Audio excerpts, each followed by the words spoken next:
Nyonya Murni, silahkan duduk. Nyonya, ada sedikit pengakuan yang ingin didengarkan oleh majelis hakim yang mulia. Kami mengetahui bahwa dulu Nyonya adalah kekasih Kapten Anwar. Tapi orang yang mencintai Nyonya bukan dia satu-satunya. Ada lagi, yaitu Mayor Bahri, suami Nyonya yang sekarang juga mencintai Nyonya. Kemudian, Kapten Anwar dijatuhi hukuman mati oleh pengadilan medan perang. Yang menjadi ketua pengadilan itu adalah Mayor Bahri, suami Nyonya. Saya ingin mengajukan beberapa pertanyaan. Harap Nyonya jawab dengan sejujur-jujurnya dan tunjukkan kepada majelis hakim. Sudah berapa tahun Nyonya berumah tangga dengan saudara Bahri? Waktu yang cukup lama untuk mengenali pribadi seseorang berdasarkan pengetahuan Nyonya. Apakah mungkin saudara Bahri menjatuhkan hukuman pada sahabat karibnya Anwar dengan maksud membunuhnya supaya dapat mengawini Nyonya? Tolong Nyonya jawab dengan sejujur-jujurnya. Cobalah Nyonya renungkan. Tolong sampaikan dengan lebih jelas kepada majelis hakim. Terima kasih Nyonya. Untuk sementara sekian dulu Yang Mulia. Yang Mulia, saya keberatan terhadap ucapan saudara penuntut umum. Di sini yang diadili adalah saudara Bahri, bukan Nyonya Murni.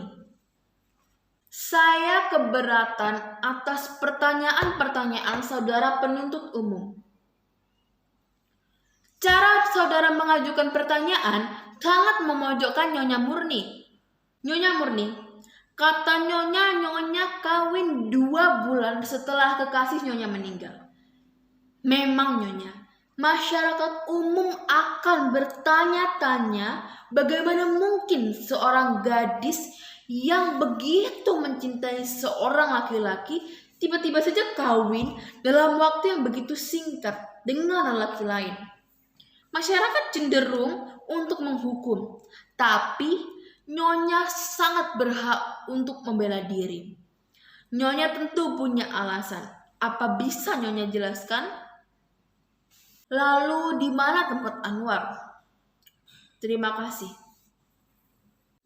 Bapak Hakim yang mulia, apakah boleh saya mengajukan sebuah barang bukti?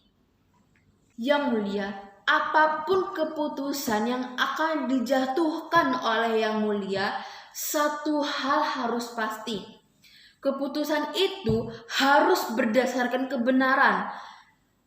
Dunia sudah terlalu syarat dengan segala macam prasangka. Surat ini ditulis pada malam setelah tertuduh penyampaian lamarannya pada saudara Murni. Surat ini kemudian dikirimkan pada Murni dengan bantuan seorang prajurit. Tapi sayangnya prajurit itu terbunuh dan surat ini tidak sampai ke tangan Murni. Tetapi surat itu ada pada saya. Saya minta supaya Yang Mulia sudi membacakannya.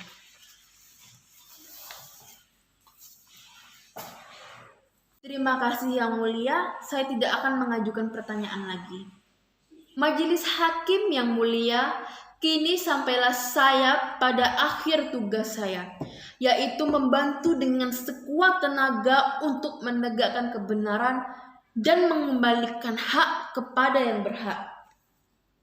Perbuatan seseorang dinilai menurut niat pelakunya. Tapi, siapakah yang dapat mengetahui niat seseorang?